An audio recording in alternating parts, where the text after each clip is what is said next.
Hello, welcome. This is Kamran Shabat, and you're watching The Spotlight.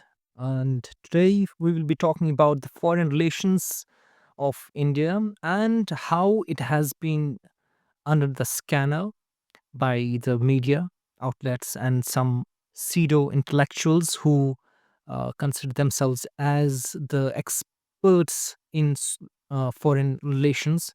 This topic has been very profound for all the students who likely are interested in foreign relations. The media has a very prominent role in it, and that length, that image which media has to put out, it is predominantly in the hands of the foreign relations experts.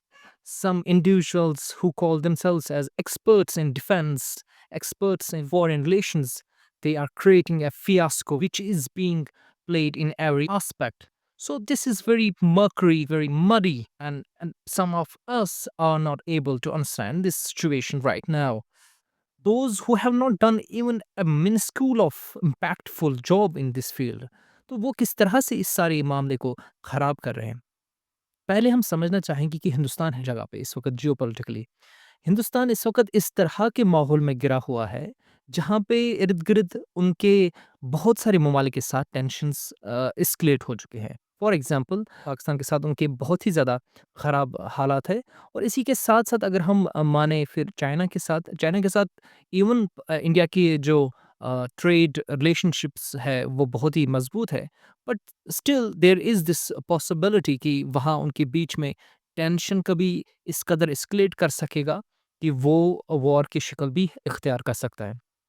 और इस बात को भी मद्देनज़र रखना पड़ेगा हमें कि अमेरिका इंडिया को एक उनकी जो पॉलिसी है, जो उनकी पॉलिसी चाइना के खिलाफ है, जो वो चाहते हैं कि चाइना का घेराव हो जाए, चाइना के मद्दे मुकाबल एक और पावर हम खड़ा करें ताकि चाइना अपने आप को उस कन्फ्यूजन में पाए, ताकि चाइना अपने आप को एंगेज पाए, और अमेरिका अपना जो उनके इंटरेस्ट्स है वर्ल्ड में वो उसको पाए तकमील तक पहुंचाए।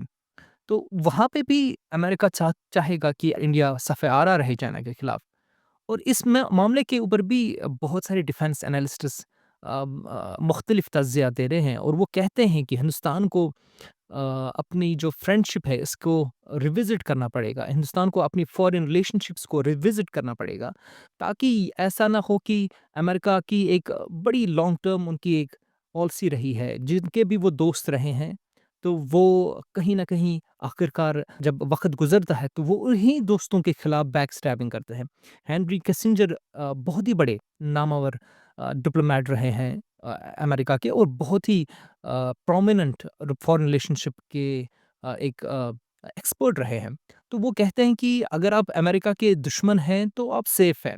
If you are friend of America, तो आप मुश्किल में अपने आप को पाओगे कहीं न कहीं। So it has been seen consistently. You can see about Pakistan, when Pakistan was fighting America's war in Afghanistan against USSR, and America used to support them very significantly. And then 9/11 के बाद जब America war on terror की एक campaign खड़ा कर चुका था, तो उस वक़्त भी पाकिस्तान उनके साथ था, और उनको एक नॉन परमानेंट मेंबर बनाया गया था नाटो का। उनको बहुत सारे मराद भी मिल रहे थे। पर आज अब अगर आप हालात देख सकते हैं, तो अमेरिका के उस तरह के स्ट्रैटेजिक ताल्लुकात नहीं हैं पाकिस्तान के साथ। तो इस वक़्त हिंदुस्तान फॉरेन रिलेशनशिप एक्सपर्ट्स को भी इस तरह की एक पॉलिसी वाज़िया करनी चाहिए, और एक जामिया सोच मरतकब होनी चाहिए कि किस तरह से हम अपने फॉरेन रिलेशनशिप को बैलेंस में रख सकते हैं। जिस तरह हमने देखा है हिस्ट्री में इंदिरा गांधी के टाइम पे, जिस तरह हमने देखा है नेहरू के टाइम पे, किस तरह से इंडिया एक बैलेंस्ड वे में अपने फॉरेन रिलेशनशिप को मेंटेन कर चुका था। जो मामला ज़ेर बहस है इस वक़्त, वो ये है कि आप अपने जो हमसाए को कभी बदल नहीं सकते हैं। अब जो आपके हमसाए हैं, वो तो हमसाए ही रहेंगे। आप अपने दोस्त को तो बदल सकते हैं, पर हमसाए को कोई नहीं बदल सकता है। आपके हमसाए में चाइना है, आपके हमसाए में पाकिस्तान है, आपके हमसाए में नेपाल है, ईरान है, बहुत सारे ममालिक हैं।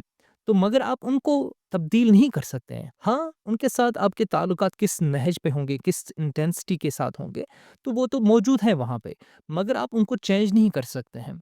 इस बात को अगर हम फिर सोचें कि फ़ॉरेन रिलेशनशिप को किस तरह से मेंटेन रखा जा सके बाकी ममालिक के साथ, वहाँ पे आपने सोचना है कि कहीं हमारे इर्द-गिर्द, हमारे अंदर खाने इस तरह के लोग तो नहीं हैं, हम जो लॉन्ग स्टैंडिंग रिलेशनशिप्स को ख़राब कर रहे हैं आहिस्ता-आहिस्ता। फॉर एग्ज़ाम्पल, हिंदुस्तान के इस वक़्त करंट जो ताल्लुकात है ईरान के साथ, वो बहुत बेहतर तो नहीं कह सकता हूँ मैं, ख़राब भी नहीं है।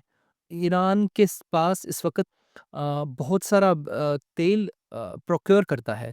आप अगर देखेंगे चाबहार पोर्ट जो इस वक़्त ईरान ने एक्सेस दिया है उसका इंडिया को, तो इंडिया को उसका एक्सेस मिलना स्ट्रेटेजिकली बहुत ही इम्पोर्टेंट है।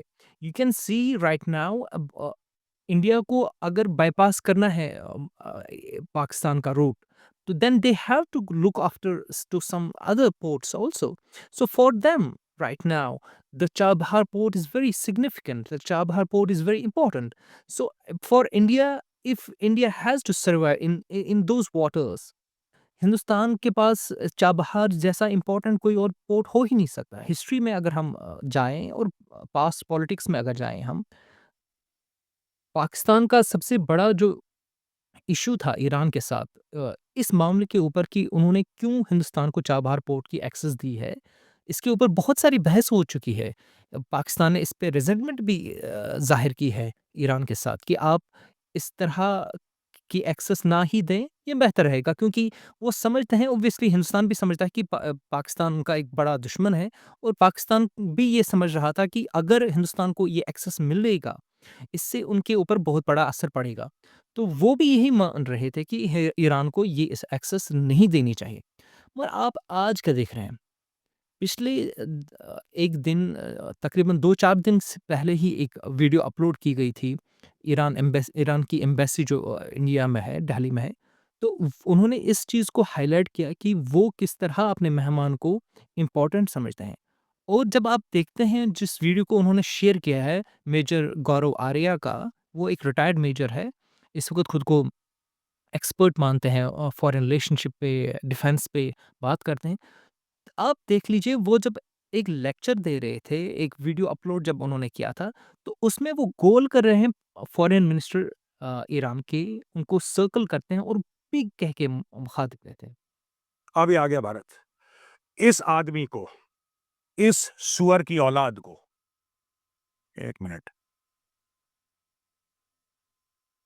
इस पिग को, इसको आके डॉक्टर जयशंकर से मिलना था और बोलना था डॉक्टर जयशंकर, ईरान आपके साथ खड़ा हुआ है। अब हमारे पास क्या लेने आए हो तुम? क्या लेने आए हो?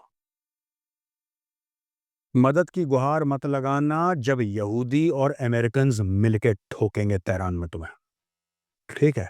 जब तेहरान की सड़कें लाल हो जाएंगी ना, तो भारत की ओर मत देखना। तुम समझ लो, तुम आज जो आए हो पिग है, सुअर है। खुद समझ लीजिए ये किस तरह की ज़बान है, किस तरह की इनएप्रोप्रिएट ज़बान है। आप एक फॉरेन मिनिस्टर को, वो भी ईरान के फॉरेन मिनिस्टर को, आपको ये अक्ल होनी चाहिए, आपके पास इस तरह की सोच होनी चाहिए कि हिंदुस्तान और ईरान के बीच में किस तरह के मामलात हैं, हिंदुस्तान और ईरान के बीच में किस तरह के कॉर्डियल रिलेशनशिप्स है और आप एक फॉरेन मिनिस्टर को भी कह के मुखातिब करते हैं और इस रिमार्क को ईरान ने इसके ऊपर बहुत ज़्यादा रिजेंटमेंट दिखाई एंड उसके बाद हिंदुस्तान की जो एम्बेसी यहाँ पे ईरान में है, उन्होंने भी इस पर अपना रंजो-गम का इज़हार किया और कहा कि मेजर गौरव आर्या कोई भी गवर्नमेंट ऑफ़िस होल्ड नहीं करते हैं इस वक़्त और वो एक प्राइवेट सिटिज़न हैं और उनके रिमार्क्स को वो समझते हैं कि वो अच्छे नहीं थे।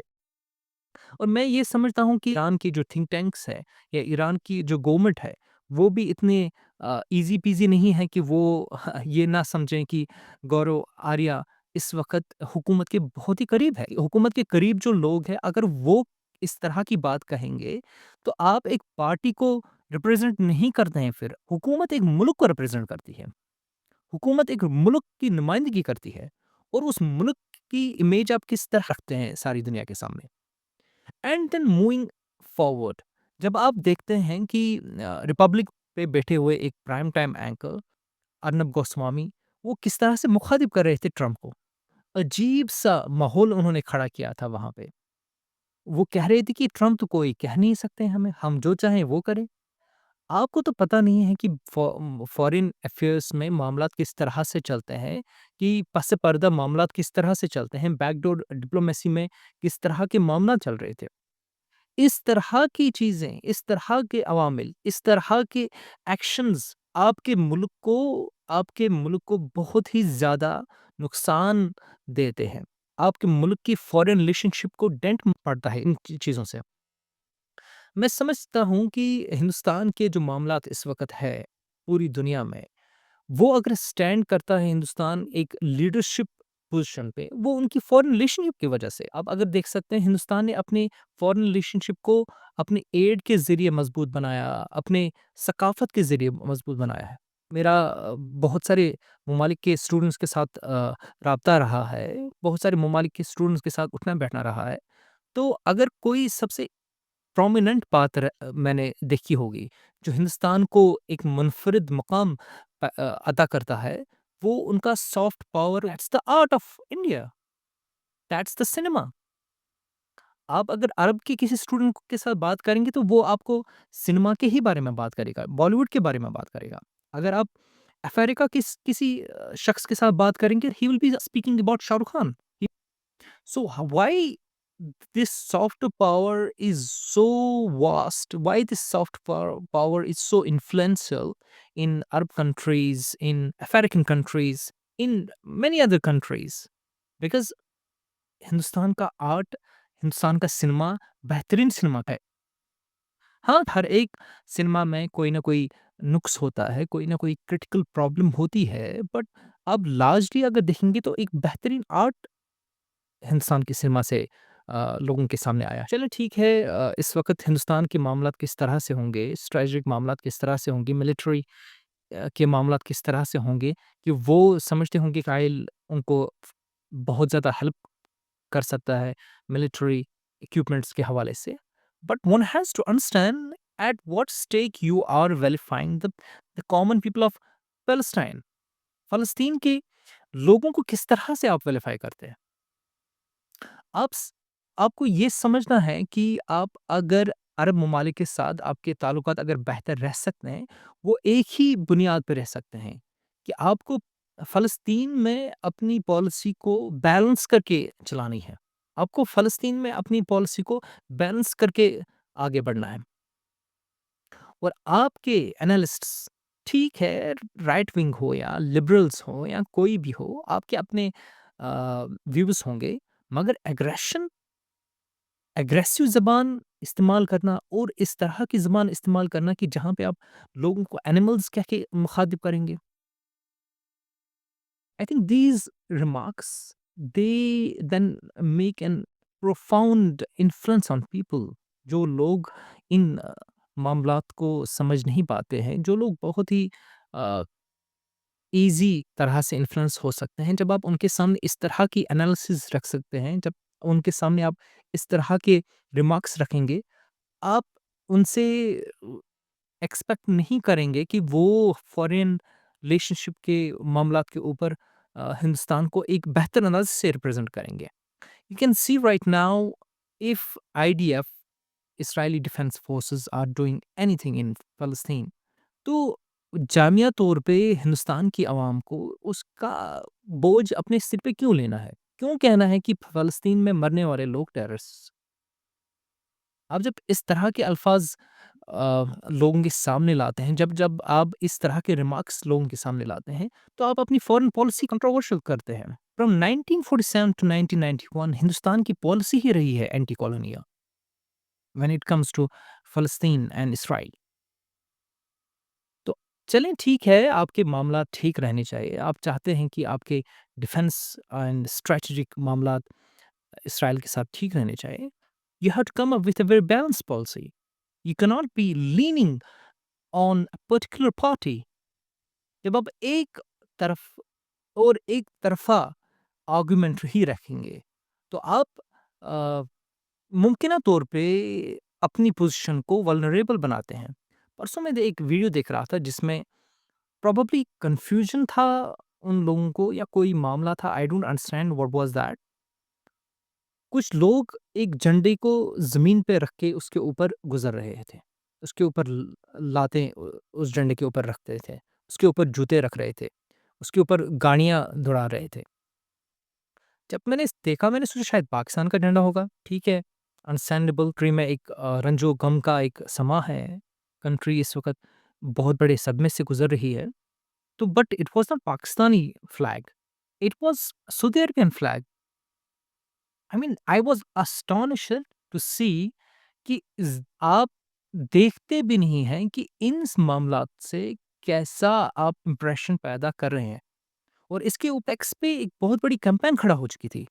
सऊदी अरबिया से या बाकी मिडल ईस्ट के अ, अकाउंट होल्डर्स ने इसके ऊपर बहुत ज़्यादा क्रिटिसाइज़ भी किया है। आपको इस मामले में किस तरह से अपने आप को कंट्रोवर्शियल करते हैं, you don't know. Now then these people who call themselves as an experts जिनका इस फ़ील्ड के साथ कोई भी लेना-देना नहीं है, जिन्होंने इस फ़ील्ड में पढ़ा भी नहीं है, उन्होंने हाँ, कुछ देर तक किसी डिपार्टमेंट में सर्विसेज़ दी होंगी, you can not be saying such outrageous things. आप एक फॉरेन मिनिस्टर को पिग कहेंगे, आप एक प्रेज़िडेंट को इस तरह से मुखातिब करेंगे, जैसे वो आपके घर में बर्तन साफ़ करते होंगे। आप इस तरह से ट्रीज़ में जो इश्यूज़ हैं, उस तरह से आप पार्टी बनते हैं कि जैसे कि आपके ही ऊपर वो चीज़ें हो रही है। You should stay away from these things, you should stay away from the controversial things, and that will be very good for our country. And right now, if we see what's on paper, paper के ऊपर है क्या? अगर foreign policy का एक document होता है, एक पॉलिसी होती है, पॉलिसी स्टेटमेंट होता है, उसपे अगर आप देखेंगे इसराइल और फ़लस्तीन के मामले के ऊपर हिंदुस्तान वाज़िह तौर पे उस वक़्त वहाँ पे कहता है, हम वहाँ पे टू स्टेट सॉल्यूशन मानते हैं। You need to balance your theory, you need to balance your statement, you need to balance your conduct. अगर हम उस एग्रेसिव स्टेटमेंट के साथ आगे बढ़ेंगे, अगर हम उस एग्रेशन के साथ आगे बढ़ेंगे, तो ये तो हमारी पोज़ीशन को और वल्नरेबल बना देगा। So we don't want that to happen right now. We have to look after us, our foreign policy in a way that it should not create a ruckus. It should not create any problem for us. इस वक़्त हमें चाहिए कि ज़्यादा से ज़्यादा लोगों का सपोर्ट मिले। इस वक़्त हमें चाहिए कि कंट्रीज़ हमारे सपोर्ट में आ जाएँ। ना कि आप अपने गलत ज़बान की वजह से, अपने अपने गलत कंडक्ट की वजह से, किसी वेस्टेड इंटरेस्ट की वजह से या आपके ताज्जुब से भरा हुआ आपका ज़हन होगा, उसकी वजह से आप अपने मुल्क को दाँव पे लगा देंगे। So I am right now signing off, will be meeting again. Bye bye.